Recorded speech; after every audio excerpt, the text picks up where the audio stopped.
yang diceritakan Nabi Muhammad, saya lihat malam di Isra Mi'raj kan kebanyakan penghuni neraka dari kalangan kaum wanita. Ini nggak enak, pahit, tapi harus saya sampaikan untuk memberitahu agar kita tidak termasuk di antara kelompok mereka. Sahabat pada nanya, apa sebabnya Rasul, kenapa perempuan banyak ada di neraka? Nabi menyebutkan dua sebab. Kata Nabi Muhammad, li'annahunna yakthurnal la'nah wa yakfurnal asyirah. Perempuan bisa banyak ada di neraka karena satu, suka gampang ngata-ngatain orang. Yang kedua, wa yakfurnal asyirah, suka nggak pinter terima kasih, tidak pandai berterima kasih. Ayakfurna billah, apakah mereka ingkarnya kepada Allah, tidak pandai berterima kasih kepada Allah? Kata Nabi Muhammad, la bal minal asyirah, bukan, akan tetapi tidak pandai berterima kasih kepada keluarganya, kepada yang memberikan nafkah padanya, entah suami, entah orang tua, entah anak, gitu ya. Itu perempuan-perempuan neraka.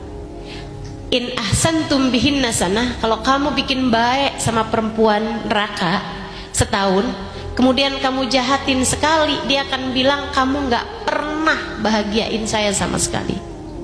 Tapi sekali lagi itu adalah perempuan neraka.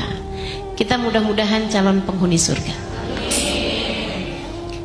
Jadi perempuan yang pandai berterima kasih, selain daripada jaga lisan biar gak gampang komentarin buruk terhadap siapapun. Karena penyebab kebanyakan perempuan masuk ke dalam neraka karena dua hal tersebut. Suka gampang ngata-ngatain orang, ngelihat tetangga dikatain, ngelihat orang dikatain, ngelihat orang di jalan dikatain, lihat suaminya dikatain, lihat anaknya dikatain. Ya Allah, sian banget, sian banget. Mentang-mentang anaknya XXL ukurannya, panggilnya Mbrot, sini Mbrot, Ndut, sini Ndut. Ya Allah bu, kamu ngelihatnya lucu, anakmu belum tentu. Apalagi di depan teman-temannya, sedih hatinya, sedih hatinya. Jangan. Suami juga, jangan suka menghina-hina suamimu. Kamu kenapa sih nggak kayak bisa jadi suami orang? Kamu kenapa sih nggak bisa kayak suami orang? Ngajakin jalan-jalan istrinya luar negeri, kamu boro-boro. Janji mau bawa saya ke Indomaret aja batal mulu.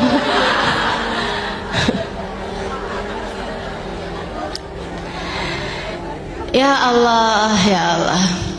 Iyalah, pandai berterima kasih. Ya, la in syakartum. Itu teori penting banget itu. Kamu syukuri, kamu tambahi. Bu, makanya kenapa ada orang kaya semakin kaya, miskin semakin miskin? Ini sebabnya karena mereka menghargai. Mereka senang ketika dikasih harta dan dihargai. Akhirnya ditambah-tambahin terus sama Allah. Sebaliknya, kadang-kadang orang miskin semakin miskin. Kenapa gitu? Karena kadang-kadang kalau lagi dikasih sama suaminya, segini doang, dikeluhin mulu gitu. Mana cukup nih, nggak cukup nih kayak gini nih. Kamu tuh saya mintanya 4 juta, kamu ngasih cuma 400.000. Dimarah-marahin mulu suaminya ini. Itu Allah lihatnya nggak pandai berterima kasih. Akhirnya inna adzabi la syadid, ayo tambah dikurangin mulu. Maka kita kalau lagi dikasih, entah sama suami, entah sama siapapun, ucapkan alhamdulillah. Alhamdulillah dulu aja. Pokoknya udah makasih aja dulu. Kalimat pertama yang kalau kamu kepengen dicukupkan oleh Allah, setiap kali dapat rezeki ucapkan alhamdulillah. Makasih ya Allah. Sama yang ngasih makasih ya. Kasihan, ntar bakal ditambahin tuh. Apapun aja kalau disyukuri bakal ditambahi sama Allah. Kamu pengen ditambahi apa aja, syukurin. Termasuk anak-anak kamu, tiap kali mereka kerjain kebaikan, terima kasih sama mereka. Makasih ya nak, nanti bakal ditambahin banyak kebaikan-kebaikan yang mereka hasilkan.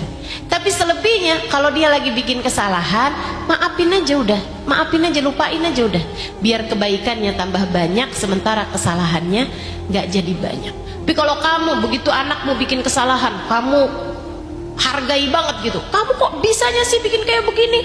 Kamu nih emang dasar terus kamu ungkit. Jadinya kan kayak kamu hargai banget gitu. Si kesalahan tersebut besar di hadapan kamu, sehingga akhirnya tambah banyak kesalahan-kesalahannya di masa yang akan datang. Suami kamu juga gitu, kalau dia lagi menyenangkan, syukuri. Makasih ya, kamu memang baik banget. Nggak ada loh cowok sebaik kamu nih, memang. Saya bersyukur banget punya suami kayak kamu. Itu bakal ditambahin terus sama Allah kebaikan-kebaikannya, gitu kan? Kebaikan-kebaikannya bakal ditambahin. Tapi sebaliknya, kalau dia bikin kesalahan, lupakan aja, udah maafin aja, nggak usah diinget-inget terus. Kamu tuh juga bikin kesalahan kayak gini nih 5 tahun yang lalu, pada tanggal sekian, jam sekian. Yo, ahli sejarah luar biasa ya. Ayolah ibu-ibu sekalian, mudah-mudahan kita jadi ahli-ahli surga. Yuk belajar buat jadi perempuan yang solehah, hidup dalam keadaan baik, ibadah dalam keadaan baik, hingga nantinya mati dalam keadaan baik, hingga di hari akhirat nanti kita dikumpulkan dengan orang-orang baik, hingga di hari akhirat nanti kita ada di belakang sahibul Isra wal Mi'raj, baginda kita Nabi besar Muhammad sallallahu alaihi wa ala alihi wa sahbihi wasallam, hingga kelak Allah Subhanahu wa taala berkenan memasukkan kita ke dalam surganya tanpa hisab, tanpa azab, birahmatika ya arhamar rahimin.